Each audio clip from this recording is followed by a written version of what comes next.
पहली गलती जो मुझे अवॉइड करनी चाहिए। हम उस 20 से 30 साल की उम्र में अच्छे फाइनेंशियल डिसीजंस नहीं लेते, इसीलिए 30 से 40 की उम्र के बीच में हम स्ट्रगल करते हैं। अब इन्वेस्ट हम कहाँ करें, कैसे करें? पैसे यानी मनी का ये रूल है कि मनी जो है, आप पैसे से पैसा बना सकते हैं। ये बहुत सारे लोगों को अभी भी पता नहीं है कि पीपीएफ का फुल फॉर्म क्या होता है। इवन पब्लिक प्रोविडेंट फंड में आप मिनिमम 500 रुपए और मैक्सिमम 1.5 लाख रुपए एक साल में इन्वेस्टमेंट कर सकते हैं। सबसे बड़ी गलती जो हम अपने 20s में करते हैं वो ये है कि हम अपना कोई फाइनेंशियल गोल सेट नहीं करते हैं। उधार जो है वो दिया सिर्फ एक बार जाता है और मांगा वो बार बार जाता है।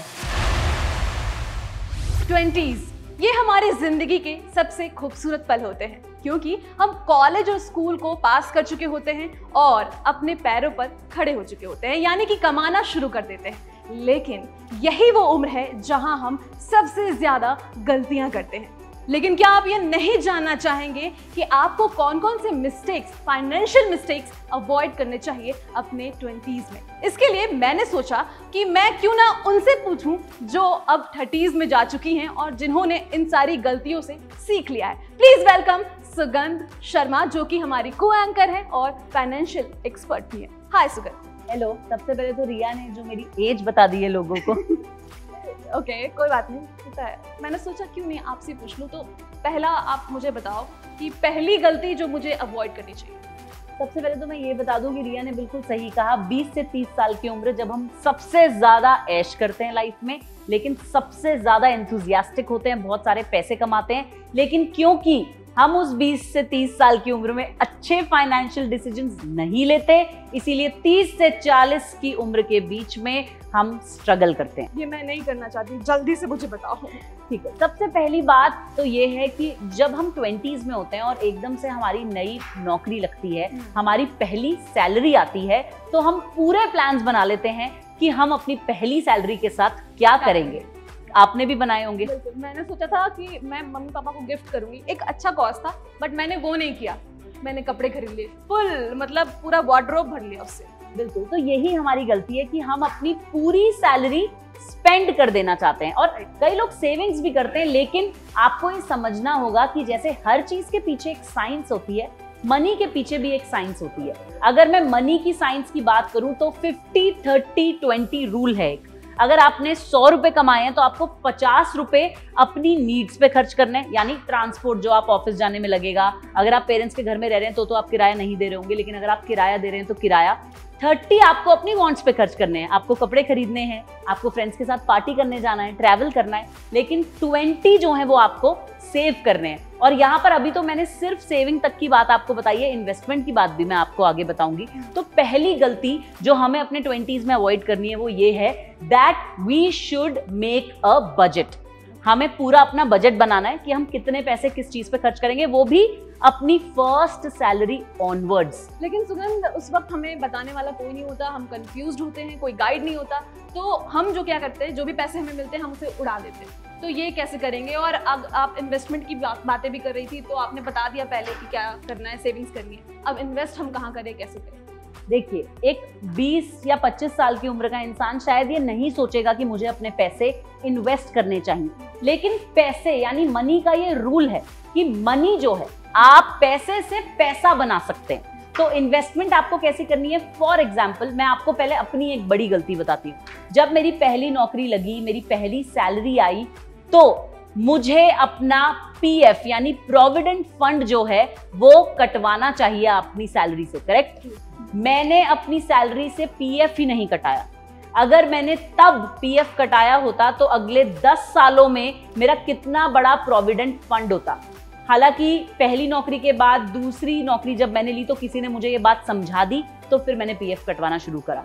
आपकी फर्स्ट जॉब, आपकी फर्स्ट सैलरी, आपकी पहली कमाई से ही पीएफ कटवाएं। दूसरी चीज, चाहे आपकी सैलरी 10,000 हो पहली सैलरी, या आपकी पहली सैलरी जो है वो 20,000 हो, आपने जरूर उससे आरडी खोलनी। जैसे कि कितने की आरडी? क्योंकि हमें उतनी सैलरी तो मिल नहीं रही होती। ठीक है, मैं आपको कोई परसेंटेज नहीं बताऊंगी, लेकिन एक उदाहरण के तौर पे बताती हूँ। अगर आपकी 10,000 सैलरी है, आप 15% जो अमाउंट है वो आरडी में इन्वेस्ट कीजिए, ठीक है? वो भी एक्स अमाउंट ऑफ हमारा है इनकम। बिल्कुल। तो आप 15% आरडी में इन्वेस्ट कीजिए। जैसे कि मैं आपको एग्जांपल देती हूँ, अगर आपने हर महीने अपनी सैलरी से आरडी में पैसे जमा आप करते रहे 1 साल बाद आप उस आरडी को एफडी बना दीजिए, फिक्स्ड डिपॉजिट जी, और वो भी टैक्स सेविंग एफडी।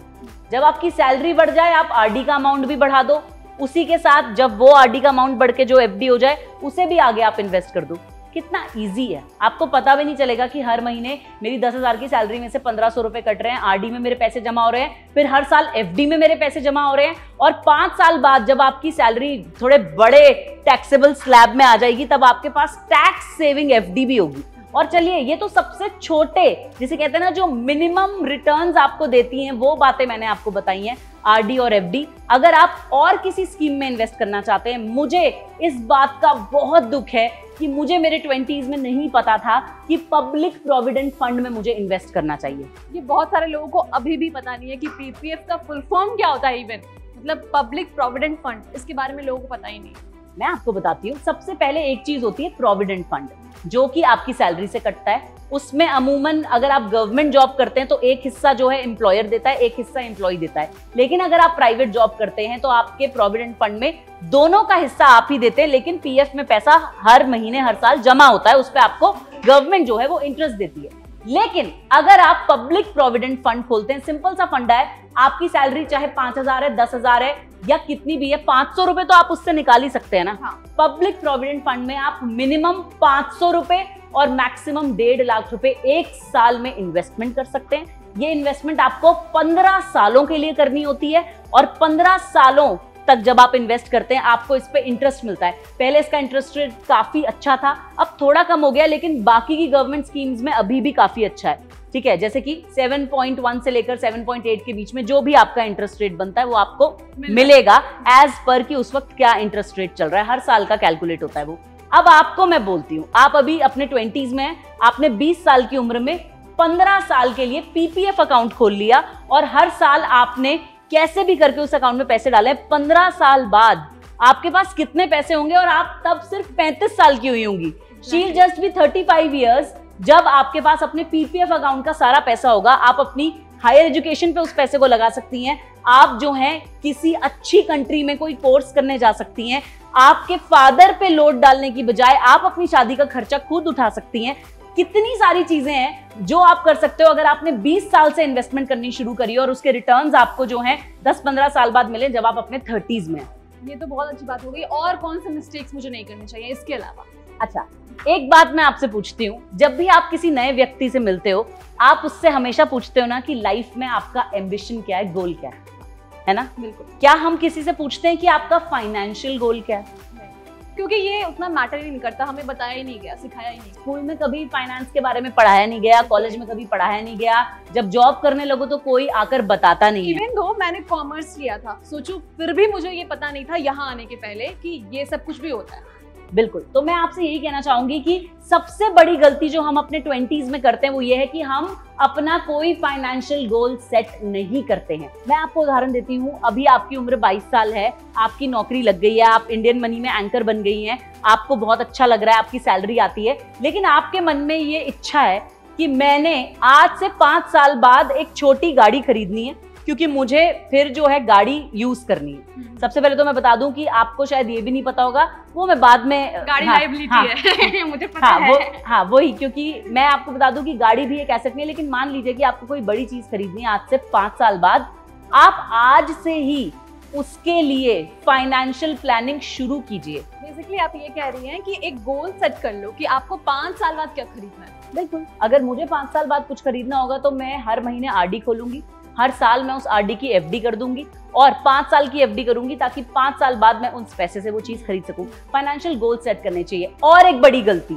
जो हर व्यक्ति को अवॉइड करनी चाहिए जो अपने 20s में है वो ये है कि उन्हें अपने स्टूडेंट लोन पे ध्यान देना चाहिए। उन्हें ये सोचना चाहिए कि अगर मैंने एजुकेशनल लोन लिया है तो मुझे उसे भरना है और उसे मैं कैसे भरूंगा या भरूंगी, क्योंकि ये हमारी जिम्मेदारी होनी चाहिए, हमारे माता पिता की नहीं। क्या आपने कभी सोचा है कि आपके पास क्रेडिट कार्ड होना चाहिए?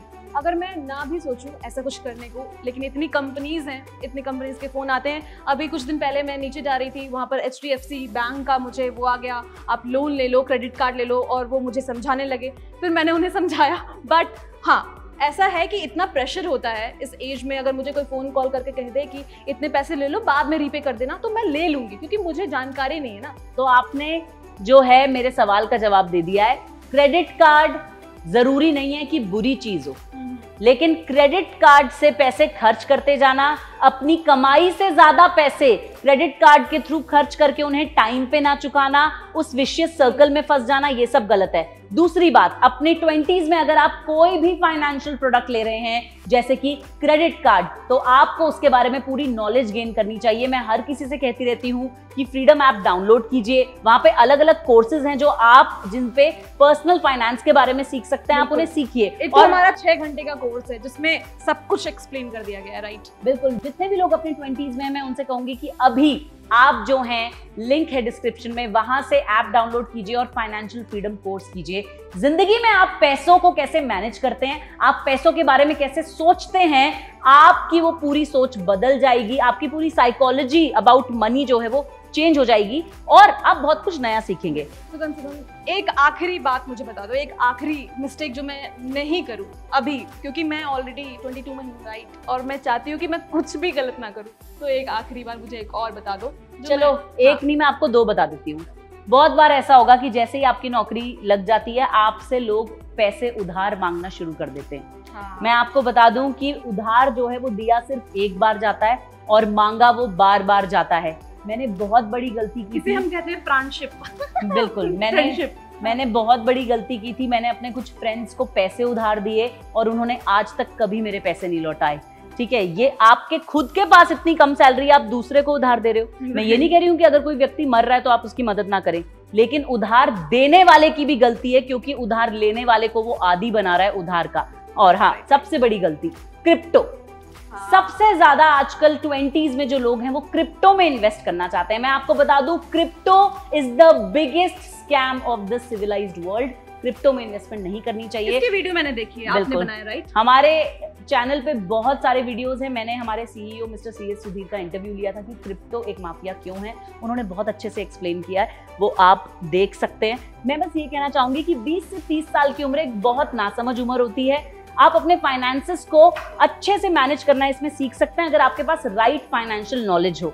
आप फाइनेंशियल फ्रीडम कोर्स से सीखो, आप किसी फाइनेंशियल एक्सपर्ट से सीखो, आप किसी बड़े की सलाह ले लो जैसे आपने ली है, लेकिन अपने पैसे को खर्च करने से पहले 1000 बार सोचो और खर्च करने के बाद एक बार भी मत सोचो। अब मैं ये सब कुछ करने वाली हूँ क्योंकि मुझे अब पता चल चुका है और आपको भी उम्मीद है मुझे कि आपको भी समझ आ चुका है कि हमें कौन कौन सी गलतियां नहीं करनी है। यानी कि जो भी 20s और 30s के बीच के हैं उनके लिए ये वीडियो स्पेसिफिकली कि हमें ये गलतियां नहीं करनी है। तो मुझे 500 रुपये उधार चाहिए। मैंने देने वाली, even though you are my friend, I am not going to give you any money.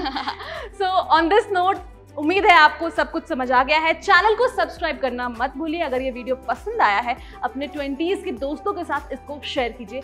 और जैसा कि आखिरी में हमने आपको बताया था पहले भी कि हमारे कोर्स अवेलेबल हैं, बहुत सारे फाइनेंशियल कोर्स जो हैं वो अवेलेबल है हमारे फ्रीडम ऐप पर। डाउनलोड कीजिए अभी के अभी, लिंक डिस्क्रिप्शन बॉक्स में मौजूद है। अभी के लिए हम दोनों की तरफ से tata bye bye. Tata bye bye, bye bye कर। हाँ, तो बताओ, तुम्हें सच में कुछ सीखा तुमने इस वीडियो से? मतलब are you going to repeat these mistakes और not? I am not going to, sorry, I am not going to do anything. Like समझी हूँ मैं, प्लीज। समझ गई हो ना? प्लीज वीडियो खत्म हो गया।